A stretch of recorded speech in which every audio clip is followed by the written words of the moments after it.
ಸೌಜನ್ಯ ವಿಚಾರ ಮಾತಾಡಬೇಕಂದ್ರೆ ಕಣ್ಣಲ್ಲಿ ನೀರು ಬರುತ್ತೆ. ಹೆಣ್ಮಕ್ಳು ಅಂದ್ರೆ ಒಂದೇ, ಅದು ಜಾತಿ ಅಂತ ಬರಲ್ಲ, ಹಿಂದೂ ಮುಸ್ಲಿಂ ಕ್ರಿಶ್ಚಿಯನ್ ಜೈನ್ ಅಂತ ಬರಲ್ಲ, ಹೆಣ್ಣು ಅಂದಮೇಲೆ ಹೆಣ್ಣೆ. ಬಹಳ ಖಂಡಿಸ್ತೀವಿ, ನಿಜವಾಗೂ ಅಂತ ಹೆಣ್ಮಕ್ಳಿಗೆ ಇನ್ನೂ ನ್ಯಾಯ ಸಿಕ್ಕಿಲ್ಲ. ಆರೋಪಿಯಾಗಿದ್ದಾರೆ, ಅವ್ರನ್ನ ಬಂಧಿಸಿ ಇಡೀ ಕರ್ನಾಟಕ ನಿಮ್ ಜೊತೆಗೆ ಇರುತ್ತೆ ಅಂತ ಕೇಳಕ್ ಬಯಸ್ತೀನಿ.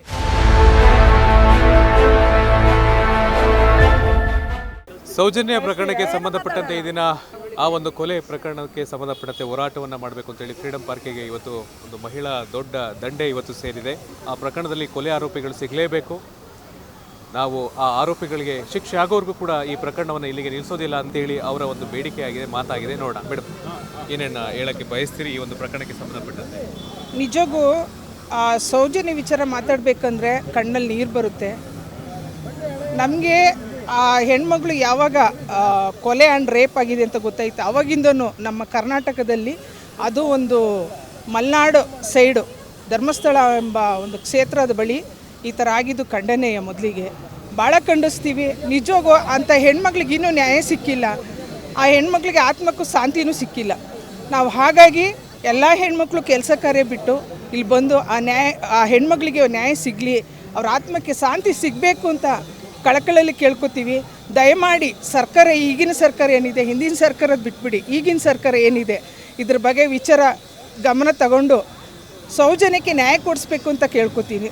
ಮೊಟ್ಟ ಮೊದಲ ಬಾರಿಗೆ ಯಾರೋ ಹೇಳಿದರು ಈ ಥರ ಸೋಷಿಯಲ್ ಮೀಡ್ಯಾದಲ್ಲಿ ಪೊಲೀಸರಿಂದ ಸಾಕ್ಷಿ ನಾಶ ಆಗಿದೆ ಅಂತ. ನಾನು ಈ ಮೂಲಕ ಕೇಳಕ್ಕೆ ಬಯಸ್ತೀನಿ, ಯಾವ ಪೊಲೀಸ್ ಅಧಿಕಾರಿಯಾಗಿರಲಿ, ಯಾರೇ ಆಗಿರಲಿ, ನಿಮಗೆ ಭಯ ಬೇಡ. ಯಾರು ಇದಕ್ಕೆ ಆರೋಪಿಯಾಗಿದ್ದಾರೆ ಅವ್ರನ್ನ ಬಂಧಿಸಿ ಇಡೀ ಕರ್ನಾಟಕ ನಿಮ್ಮ ಜೊತೆಗೆ ಇರುತ್ತೆ ಅಂತ ಕೇಳಕ್ಕೆ ಬಯಸ್ತೀನಿ. ದಯಮಾಡಿ ಇನ್ನು ಮುಂದೆ ಆದರೂ ನೀವು ನಿಜವಾದ ಹೀರೋಗಳು ಅನ್ಸ್ಕೋಬೋದು.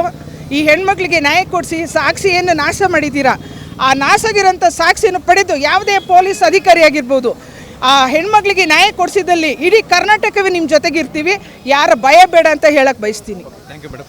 ಮೇಡಮ್, ಹೋರಾಟ ಮಾಡೋಕ್ಕೆ ಅವಕಾಶ ಇಲ್ಲ, ಆದರೂ ಕೂಡ ಎಲ್ಲ ಮಹಿಳೆಯರು ಸೇರ್ಕೊಂಡಿದ್ದೀರಿ. ಸೌಜನ್ಯ ಪರವಾಗಿ ಒಂದು ಜಸ್ಟಿಸ್, ಇದು ಮರುತನಿಖೆ ಆಗಬೇಕು ಅನ್ನೋ ಒಂದು ದೃಷ್ಟಿಕೋನವನ್ನು ಇಟ್ಕೊಂಡು ಏನನ್ನು ಹೇಳಕ್ಕೆ ಬಯಸ್ತೀರಿ?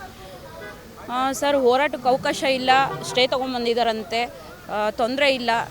ನಮಗೇನಂದರೆ ಸೌಜನ್ಯ ಹೆಣ್ಣು ಮಗಳು ಒಬ್ಬಳು ಮುಖ್ಯ, ಮತ್ತು ಅವಳ ಥರ ಇರತಕ್ಕಂಥ ನಮ್ಮ ಕರ್ನಾಟಕ ರಾಜ್ಯದಲ್ಲೆಲ್ಲ ಇಡೀ ರಾಷ್ಟ್ರೀಯ ಮಟ್ಟದಲ್ಲೂ ಕೂಡ ಹೆಣ್ಣು ಅಂದರೆ ಒಂದೇ, ಹೆಣ್ಮಕ್ಳು ಅಂದರೆ ಒಂದೇ, ಅದು ಜಾತಿ ಅಂತ ಬರಲ್ಲ, ಹಿಂದೂ ಮುಸ್ಲಿಂ ಕ್ರಿಶ್ಚಿಯನ್ ಜೈನ್ ಅಂತ ಬರಲ್ಲ, ಹೆಣ್ಣು ಅಂದಮೇಲೆ ಹೆಣ್ಣೆ. ಒಂದೇ ಪದ ಬಳಸೋದೆ ಎಲ್ಲ ಹೆಣ್ಮಕ್ಳಿಗೂ, ಎಲ್ಲ ಜಾತಿಯವ್ರಿಗೂ, ಜನಾಂಗದವ್ರಿಗೂ. ಹಾಗಾಗಿ ಎಲ್ಲ ಜನಾಂಗದ ಹೆಣ್ಮಕ್ಳಿಗೂ ಕೂಡ ಇವತ್ತು ಶೋಷಣೆ ಆಗ್ತಾಯಿದೆ, ಅತ್ಯಾಚಾರ, ಕೊಲೆ ಆಗ್ತಾಯಿದೆ. ಹಾಗಾಗಿ ನಾವು ಕೇಳ್ಕೊಳ್ಳೋದು ಇಷ್ಟೇ, ಸೌಜನ್ಯನ ವಿಚಾರದಲ್ಲಿ ಯಾವ ಅಧಿಕಾರಿಗಳು ಏನೇನು ಮಾಡಿದ್ದಾರೆ ನಮಗೆ ಗೊತ್ತಿಲ್ಲ, ಆದರೆ ನಮ್ಮ ಕರ್ನಾಟಕ ಪೊಲೀಸ್ ಅವ್ರ ಮೇಲೆ, ಇಲಾಖೆ ಮೇಲೆ ನಮ್ಗೆ ತುಂಬ ಗೌರವ ಇದೆ. ನಮಗೆ ಎಲ್ಲ ಒಂದು ಸ್ಟೇಷನ್ಗಳಲ್ಲೂ ಕೂಡ ನಮಗೆ ಒಳ್ಳೆ ರೀತಿಯಲ್ಲಿ ನಮಗೆ ಸಹಕಾರ ಕೊಡ್ತಾರೆ, ಎಲ್ಲ ಇಲಾಖೆಯಲ್ಲೂ ಕೂಡ ಸಹಕಾರ ಕೊಡ್ತಾರೆ. ಹಾಗಾಗಿ ಏನು 13 ವರ್ಷದಿಂದ ಏನು ನ್ಯಾಯ ಸಿಕ್ಕಿಲ್ಲ ಸೌಜನ್ಯಗೆ, ಈ ಒಂದು ವರ್ಷದ ಈ ಯುಗಾದಿ ಹಬ್ಬದಲ್ಲಾದರೂ ಆಕೆಗೆ, ಹೊಸ ವರ್ಷದಲ್ಲಾದರೂ ಕೂಡ ಆಕೆಗೆ ನ್ಯಾಯ ಸಿಗಲಿ. ತಪ್ಪಿತಸ್ಥರಿಗೆ ಯಾರೇ ಆಗಿರಲಿ ಅಮಾಯಕನಿಗೆ ಶಿಕ್ಷೆ ಆಗಿದೆ. ಹಾಗಾಗಿ ಏನಿದೆ ಶಿಕ್ಷೆ ಆಗಲೇಬೇಕು. ಅವ್ರು ಯಾರೇ ಆಗಿರಲಿ, ಎಂಥ ಅಧಿಕಾರದಲ್ಲಿರಲಿ, ಅವ್ರು ಎಂಥ ಒಂದು ಧರ್ಮ ಸಂಸ್ಥೆಗಳಲ್ಲಿರಲಿ, ನಮಗೆ ಅದು ಬೇಡವಾದ ವಿಚಾರ. ಅವ್ನು ಯಾರೇ ಆಗಿದ್ರೂ ಕೂಡ ಅವನಿಗೆ ಶಿಕ್ಷೆ ಆಗಬೇಕು, ಯಾರಾದರೂ ಆಗಿರಲಿ ಅಂತ ಈ ಮುಖಾಂತರ ನಾವು ಕೇಳ್ಕೊತೀವಿ.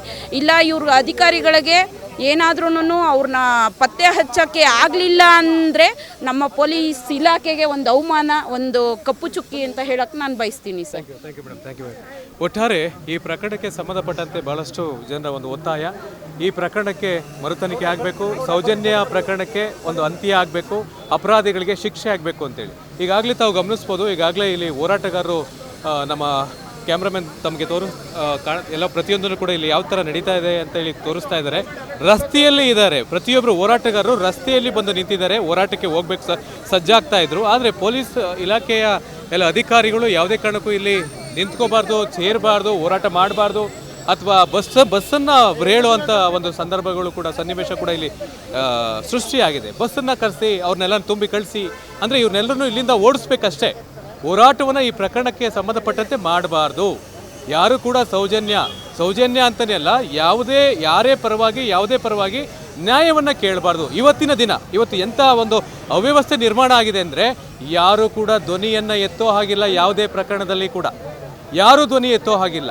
ಧ್ವನಿ ಎತ್ತಿದ್ರೆ ನಮ್ಮ ಒಂದು ಪೊಲೀಸ್ ಇಲಾಖೆಯನ್ನು ಸಂಪೂರ್ಣವಾಗಿ ಬಳಸ್ಕೊಳ್ಳುವಂಥದ್ದು, ಮಟ್ಟ ಹಾಕುವಂಥದ್ದು, ಇದಿಷ್ಟು ಇವತ್ತು ನಡೀತಾ ಇರ್ತಕ್ಕಂಥ ಒಂದು ಅವ್ಯವಸ್ಥೆ. ಈ ಒಂದು ಅವ್ಯವಸ್ಥೆ ನಿಲ್ಲಬೇಕು ಅನ್ನೋದೇ ಪ್ರತಿಯೊಬ್ಬರ ಒಂದು ವಾದ. ಜೊತೆಗೆ ಎಚ್ಚರಿಕೆ ಸರ್ಕಾರಗಳಿಗೆ ಮತ್ತು ಎಲ್ಲ ಒಂದು ಕಾರ್ಯಾಂಗಕ್ಕೆ ಬಹಳ ಮುಖ್ಯವಾಗಿ ಯಾವುದೋ ಒಂದು ಒತ್ತಡಕ್ಕೆ ಸಿಲುಕಿ ತಾವುಗಳು ಈ ರೀತಿಯಾದಂಥ ಒಂದು ಹೋರಾಟಗಳನ್ನ, ನ್ಯಾಯವನ್ನು ಕೇಳುವಂಥದ್ದನ್ನು ತಾವು ಮಟ್ಟ ಹಾಕ್ತೀರಿ, ಮೊಟಕುಗೊಳಿಸ್ತೀರಿ, ಈ ಥರ ಬಂಧಿಸ್ತೀರಿ ಎಲ್ಲರೂ ಅಂತಂದರೆ ಜನರು ಇವತ್ತು ಪ್ರಜಾಪ್ರಭುತ್ವದಲ್ಲಿ ಇದ್ದೀವಾ, ಯಾವುದಾದ್ರು ಒಂದು ಸುಡುಗಾಡಲ್ಲಿ ಇದ್ದೀವಾ, ಅಥವಾ ಯಾವುದೋ ಒಂದು ದೊಡ್ಡ ಏನು ಹೇಳ್ತೀವಿ ಬೇರೆ ಬೇರೆ ದೇಶಗಳಲ್ಲಿ ಸರ್ವಾಧಿಕಾರಿಗಳ ಒಂದು ಆಡಳಿತ ಇತ್ತು, ಅಂತಹ ಆಡಳಿತ ಕರ್ನಾಟಕ ರಾಜ್ಯದಲ್ಲಿ ಬಂದಿದೆಯಾ ಅನ್ನೋದನ್ನು ಪ್ರತಿಯೊಬ್ಬರು ಕೂಡ ಪ್ರಶ್ನೆ ಮಾಡ್ತಾ ಇರ್ತಕ್ಕಂಥದ್ದು.